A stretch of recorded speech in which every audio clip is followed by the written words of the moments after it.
All right. Well, are they gonna put anything on here? No. Oh, it's Prime Day. Almost Prime Day. I think it will be prime rates. Um, we've raised the prices on everything in the last couple of days, so that way we can discount them a little bit and say, "Hey, these are prime deals." I honestly am just kind of waiting apprehensively to see if there's anything. I really kind of don't think so, but maybe it depends on what you're looking for. I mean, why am I seeing all this Tylenol and deodorant and uh, liquid ant bait? Well, here's a particular computer that's hooked to this that doesn't know my behavior because it's a brand new installation. So maybe that's why I'm getting random weird stuff. I'm just curious to see what we get if we type in ham radio. Let's just take a quick look. As if we really need another handheld radio. What do you think? I don't need any at all. I see this radio every time and I ask myself, who in the hell spends $62.89 plus tax on a dressed up UV5R from the BTEC company, which is the very company the FCC went after because they were importing the radios that had fake stickers on them, among other things. I think the reason that they sell so many radios is because they sponsored Chirp and what's that guy? Mickler.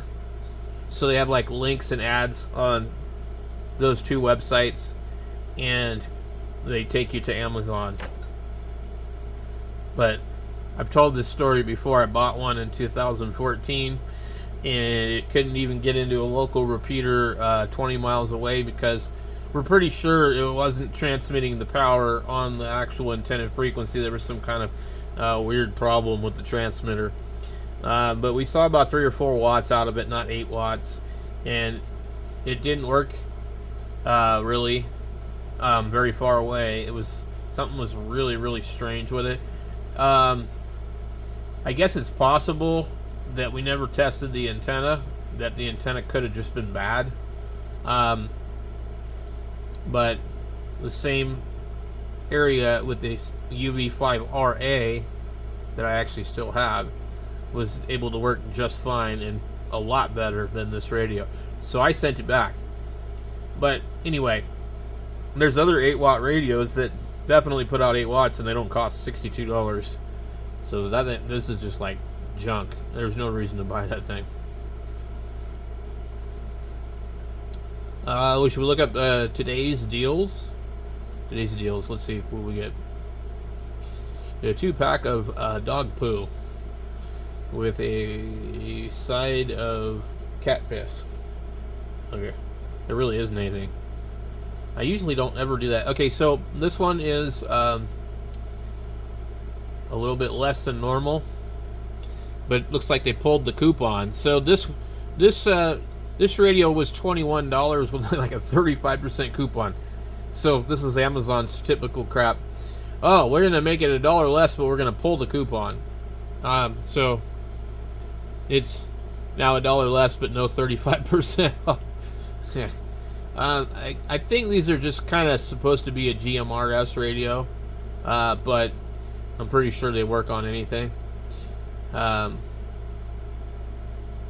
be interested to check out one of these just because they program with a straight USB-C cable, and they can also program with the untrustworthy Bluetooth app. At least that's what I'm told. That the app looks very sketchy and is probably selling your information to the Chinese.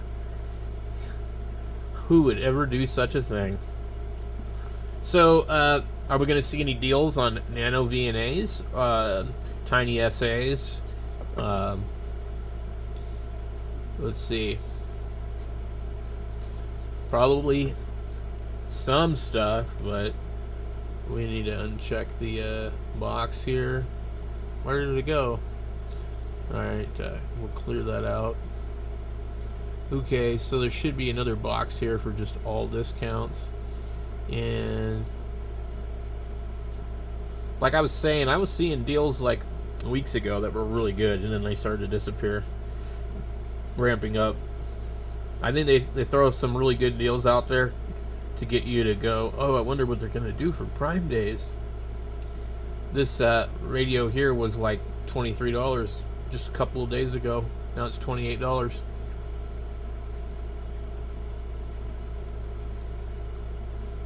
So I really do like browsing Amazon, and I like the fact that sometimes I can order something and get it the next day. And I mean, there's no other place that I can do that. I mean, a lot of stuff you can't even get locally. If you can, the prices are going to be so ridiculous. This radio is usually, I don't know, I see them for usually a lot more. That's kind of a good deal for one of those, I guess. $19. I don't know about the 8-watt rating. But yeah, I usually see them for like $49. It says typical price is $22, but I find that's not really the case. They're usually a lot more expensive. We've got this one for $24. It is pretty solid, normal price. Doesn't deviate much, which is good. I don't know what this is. A Discover DEFCON Professional Digital Radio Frequency RF Bluetooth GSM Cellular Wi-Fi Detector Hunter Sweeper. Sounds pretty cool. We have the UKIT's FWR antenna analyzer. Those are neat, but I think I would rather have a nano VNA. So maybe we should look that up. I mean, if you need a handheld, you need a handheld. I mean, like, there's all kinds of them. But I would probably just go get a UVK5. For the rest of us that are bored and already have a bunch of other stuff, we probably, look for, interesting and unique radios. But other than that, I mean, there's not really much on here. I like this Radtel. I forget, there's a couple things I don't care for it, but it's usually $36. It's a okay radio. The airband on it's pretty good.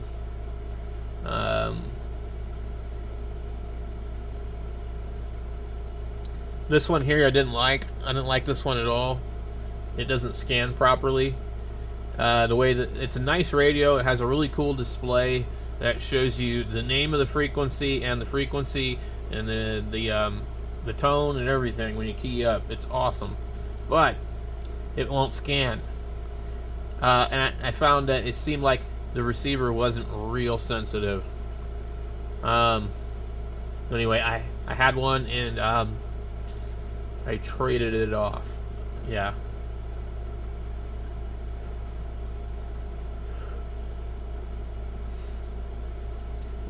I'd like to try one of these goofy things, but I'm not going to pay $160 for one.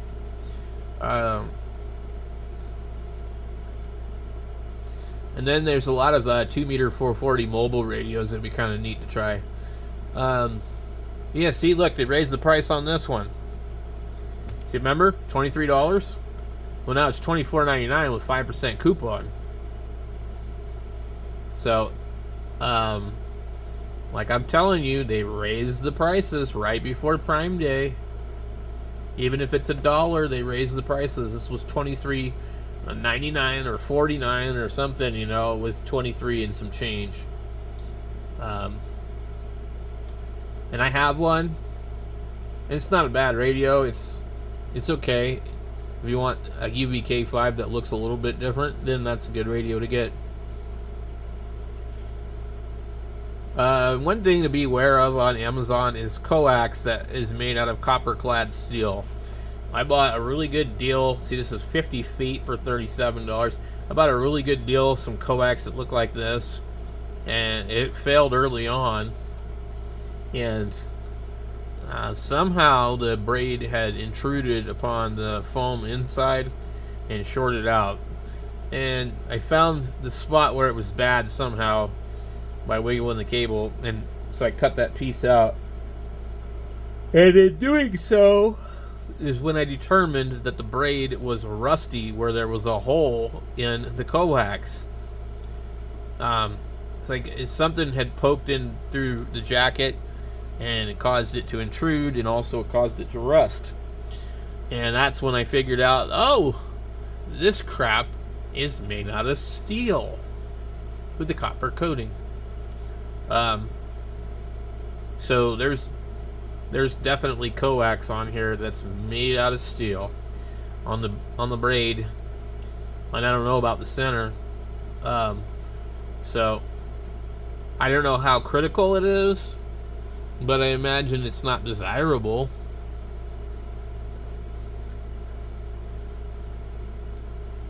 $30 amp benchtop power supply, $79. Some of these might be good. There's another one for $89. I mean, I have Samlex power supplies and Astron 35.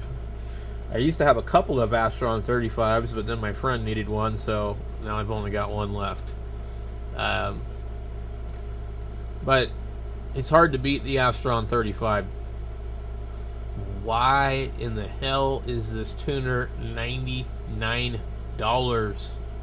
It is really weird. That's nuts. Why is it that much? Like, typically these have been like $40 to $70, I thought.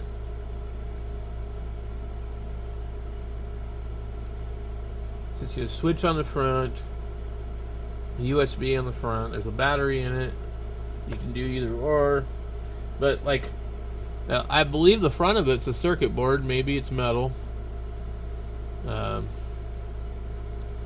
There's a fuse in the back. I don't know what the hell that's supposed to do. I doubt it's got a 5,000 milliamp hour battery.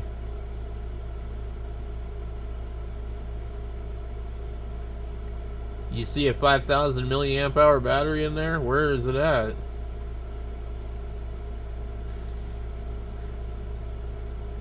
And you'll probably open it up and find out that these are air wound. This board is designed differently though. Completely.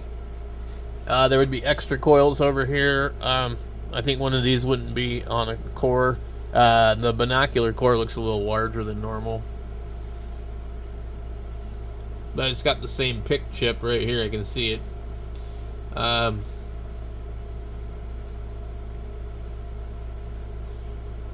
Seems like a lot of money for that thing, though. I mean, I think at that price point, I would just go buy something else. I'd buy an LDG or an MFJ if they're still available. Look at this, $106? Why? They haven't been that expensive before. They're just jacking up all the prices. So then these things will be on sale for $89 and tomorrow. I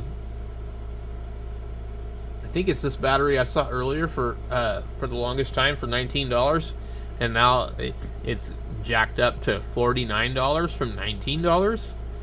It's a 12 amp hour.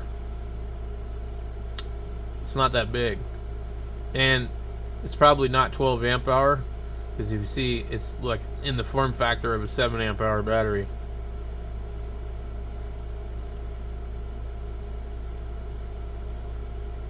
So anyway, curious what else might be on here. I want to look up the Nano VNA.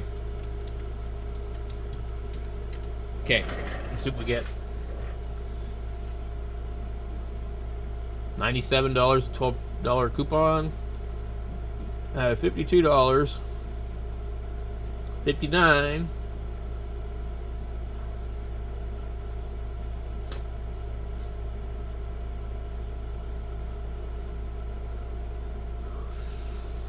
129.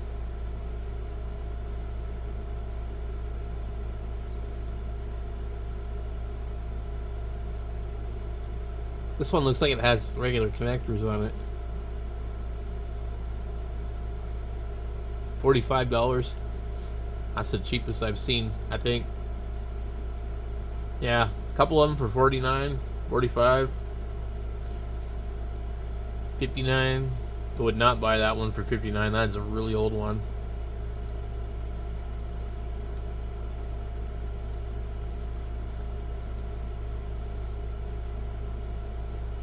You know, I've got one of these boards and it doesn't read right. It reads backwards. So, like, when you're looking at it, that one reads the opposite. It reads that one's that one. It's like they're almost like, I think they're all on the wrong thing. They're all switched around. Literally, I think these are backwards and these are backwards.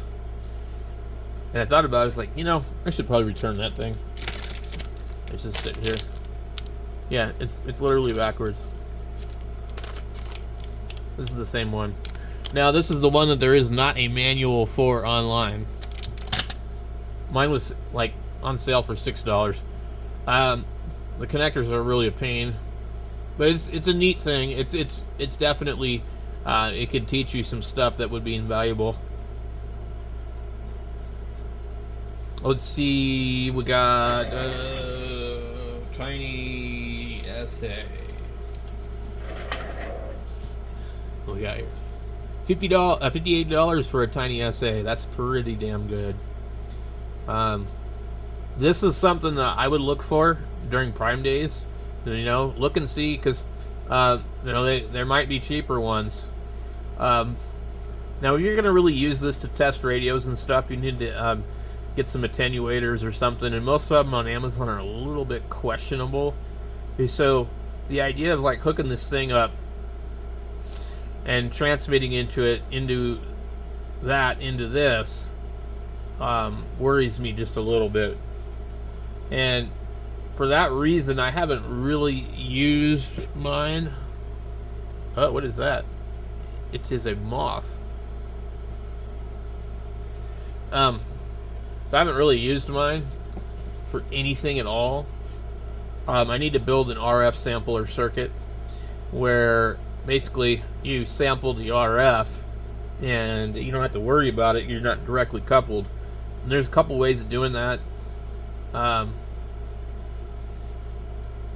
Another thing that'd be really nice is to actually have the Tiny SA Ultra, because you can actually use it to listen to noises and sounds and signals. You can't do that on the one I have, but those are hundreds of dollars. You know, like I think 149 is the cheapest I've seen them. Tiny TV DIY kit.